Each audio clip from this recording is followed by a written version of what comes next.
awakened wonder you, and welcome to another weekly energy forecast from Monday, August 1st until Sunday, August 7th.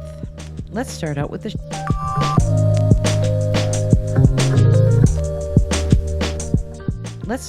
shoutouts. Thank you so much to Zaddy, Arcade, Amanda A, Etancelle, Why Not, and Saraya Nicole for your contributions and for subscribing to my channel. I very much appreciate you. Thank you. All right, if you're new to my channel, my name is Trina. I'm your intuitive guide from Peace River, Alberta, Canada, helping you navigate life's energies. So our Mandela Effect this week is brought to you by Bob Barker, who is not dead. If you are, an older person like me, you might remember going to your grandma's and watching The Price is Right.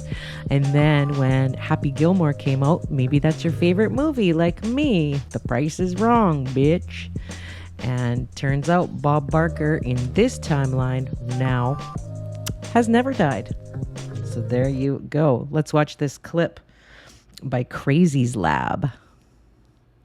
Number 4 on this list, we are going to the great classic television game show, Price is Right, and the wonderful host, Mr. Bob Barker himself.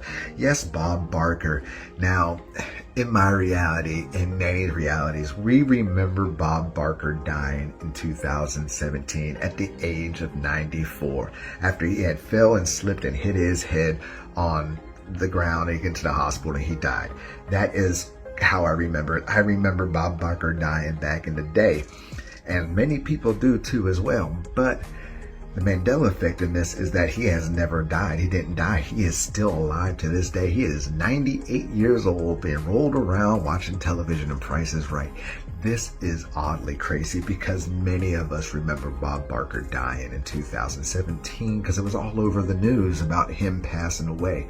But what do you remember of Bob Barker? Do you remember him staying alive, being alive, him never being in the hospital, never even having a death? Or do you remember, like millions and many of us remember, watching this on television, on the news of Bob Barker dying in 2017 at the age of 94?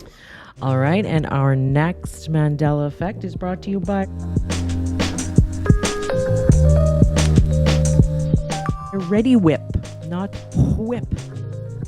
Weird. Why are you putting so much emphasis on the H? What are you talking about? I'm just saying it. Cool Whip. You put Cool Whip on pie. Pie tastes better with Cool Whip. Say whip. Whip. Now say Cool Whip. Cool Whip. Cool Whip. Cool Whip. Cool Whip. Cool Whip. You're eating hay. Yes. Number 8, actually, we're going to be talking about Reddi Whip. Yes, Reddi Whip. Look at this picture right here. Does it look right to you? Does the spelling look right to you? Does Reddi Whip look right? No, it doesn't. In my reality, many realities, a lot of people remember whip being spelt with the H. Yes, whip. Reddi Whip. Cool Whip. That is how I remember it too. I always remember Reddi Whip with the H. It is hard to find any evidence of this, and it is mind-boggling to me that even if you listen to the commercials on with the closed caption, it even says whip with the H, W-H-I-P. But what do you remember this? Does Reddi Whip look right to you and always has been right without the H in it? Or do you remember it like I remember it and many remember it with the H in the whip? So thank you, Crazies Lab, for these videos. So interesting. So what do you remember? Reddi Whip or Reddi Whip? You tell me in the comments below. All right, let's get started with the energy forecast. We've got Monday, August 1st, Venus square Mars. This is a day of charged emotions. This can be pretty hot, though, and passionate in the sack, if you know what I mean. Hint, hint. Unless there's already tension in the relationship, then that could be increased and exasperated. I think it's important to watch for aggression at this time and just to be more polite on this day. Then we get to Tuesday, August 2nd. Venus, our planet of beauty and money again. It's in sextile with Uranus. All right, so here we have an excitement, a stimulation of new contacts, a need for freedom. Commitment is just not in our minds necessarily. This could be, like Dr. Stanley says, the menage a trois and all those kind of things. There's just a lot of sparks of attraction. But on another note too, Venus sextile Uranus is lucky financially. It can be lucky. You could probably take a chance on the lottery, and you just never know. Just don't spend it all in one place, if you know what I mean. Also on Tuesday, we have another Venus thing. Venus sextile Mars as well. This is very affectionate and lively and passionate. It's about enjoying the family, enjoying the children. Love and passion fills the air. And there's this feeling of spending your money freely. So just watch for that, maybe a little bit. Thursday, August 4th. Mercury, the planet of thinking and communication, moves into Virgo. Virgo is all the details. Here it's time to clean house, literally and figuratively speaking. So for the next month here, starting on August 4th, we have a more analytical, detail-oriented, cerebral kind of feeling here, the mind, and lots about cleaning and preparing.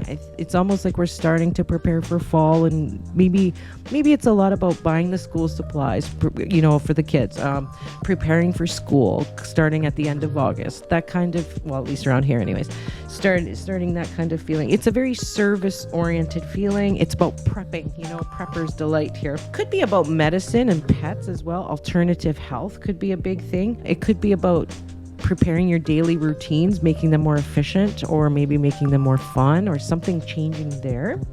It's quite an alternative health conscious sort of feeling when Mercury moves into Virgo as well. So I would use this time, the next month here, starting August 4th, to prepare, clean, and plan, and write lists. Lists will be a good thing. Saturday, August 6th. Mars squares Saturn. Mars is the planet of go, go, go warrior, our outward yang energy, and it's squaring, which is not cool. Squares are tough because they have to teach us a lesson, and bad things can happen. Saturn, which is the wise old timekeeper. It's like our old grandpa telling us, remember back in the day we used to do it this way. It was better this way. The wise, hardworking kind of wisdom. This is not an easy aspect. Mars square Saturn is a little tough here. It triggers delays. It triggers frustration. And so I would say don't quit. Keep at it. Don't take the easy way out, because that'll just backfire for you. Live up to your responsibilities and you'll be just fine. Finally, we get to Sunday, August 7th. Venus again, the planet of beauty and love and money. Venus trines Neptune. And Neptune is that sort of mystical, intuitive planet. It's a little bit foggy. It's a little bit like, the god of Neptune. The god Neptune underwater, right? And so what happens when you're underwater? Things are a little foggy. Things are a little bit weird underwater, right? Venus trine Neptune is a lot about kind of the law of attraction works really well for us here. It's the power to manifest money, love, abundance, pretty much anything we really want if we really visualize it. And the key for this day, Sunday, is combine your effort with your mindset to make those manifestations happen. Another cool thing about Venus trine Neptune is that your loans could be approved that day. Also, these aspects that I talk about last not just that day, but a day behind and a day after too. So it's like a 3-day thing, right? Just to keep in mind. I don't know if I ever mentioned that before. So loans approved. And also, if you want to take some calculated risks in your investments with careful analysis, that can bring you gains in the future as well. All right, so I hope you enjoyed this energy forecast. Please like and subscribe if you like my content, and I will definitely give you a shout out on each weekly forecast for sure. And check out my other videos. You might be interested in this one or this one. Check it out. Or an intuitive reading from me. Just visit me at my website, www.themoontree.org, helping you navigate life's energies. See you in the next one.